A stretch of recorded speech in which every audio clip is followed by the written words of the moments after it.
আবার যদি কেউ আওয়ামী লীগকে আবার পুনর্বাসিত করতে চায় তাহলে তার জীবন দিয়ে সেই দায় আবার গত কয়েকদিন ধরে বাংলাদেশে আওয়ামী লীগের রাজনীতি নিষিদ্ধের জন্য বিভিন্নভাবে বিক্ষোভ মিছিল হচ্ছে সারা দেশে। তারই ধারাবাহিকতায় এবার আওয়ামী লীগ নিষিদ্ধের জন্য সমাবেশের ডাক দিলেন হাসনাত আব্দুল্লাহ।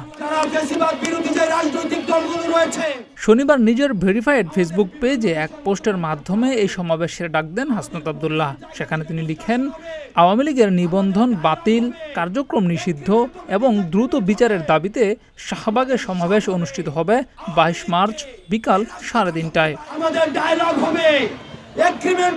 এছাড়া আজ শনিবার এক বক্তব্যে হাসনাত আব্দুল্লাহ বলেছেন, জনগণকে সেনাবাহিনীর মুখোমুখি দাঁড় করানোর চেষ্টা করা হচ্ছে। জনগণ সেনাবাহিনীর বিপক্ষে নয়, তবে যদি সেনাদের দিয়ে দেশের মধ্যে কোনো ষড়যন্ত্র হয় তাহলে জনগণ তার বিরুদ্ধে।